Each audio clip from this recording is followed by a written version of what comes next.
If you are eligible, if you are really qualified, if you are really worthy, people will come to your colleges to pick you up. ಏನು ಅದ್ಭುತ ಆಗಬೇಕು.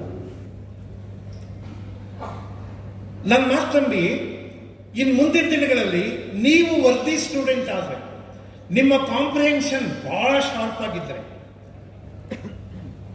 ಕಾಲೇಜ್ಗೆಲ್ಲ ನಿಮ್ಮ ಮನೆಗೂ ಬರ್ತಾರೆ, ನಿಮ್ಮ ಮನೆಗೆ ಬಂದು ಕರ್ಕೊಂಡು ಹೋಗ್ತಾರೆ ಅಂತ ಕಾಲ ಬರ್ತಾರೆ. ನಾನು ಎಕ್ಸಾಗ್ರೇಟ್ ಮಾಡ್ತಿಲ್ಲ, ಆದರೆ ಆರ್ಡಿನರಿಯಾಗಿ ಉಳಿತೀನಿ, ಹೆಂಗೋ ಡಿಗ್ರಿ ಪಾಸ್ ಮಾಡ್ತೀನಿ, ಏನೋ ನಡೀತದೆ, ಹೆಂಗೋ ಆಗುತ್ತೆ ಅನ್ನೋರು ಇದಾರಲ್ಲ, ಇನ್ನು ಮುಂದಿನ ಕಾಲದಲ್ಲಿ ದೇ ವಿಲ್ ನೆವರ್ ಸರ್ವೈವ್.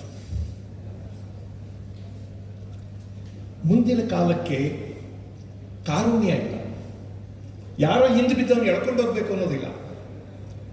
ಸ್ಪರ್ಧೆ ಅಂತಿದೆ, ಕಾಂಪಿಟೇಷನ್ ಅಂತಿದೆ. ಕಾಂಪಿಟೇಷನ್ ಅಂದ್ರೆ ಅದರ ಆಂತರ್ಯದಲ್ಲಿ ಒಂದು ಅರ್ಥ ಇದೆ. Competition is always cruel.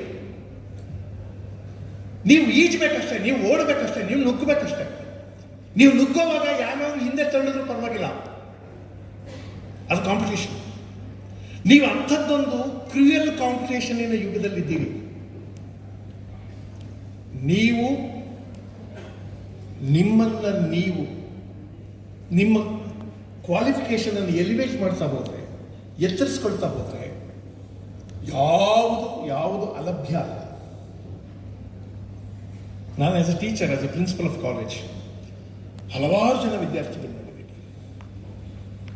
ಅರೆ, ಈ ಜಗತ್ತು ಇಷ್ಟು ಅದ್ಭುತವಾದ ಅವಕಾಶ ಕೊಟ್ಬಿಡುತ್ತಾ ಇವರಿಗೆ ಅಂತ.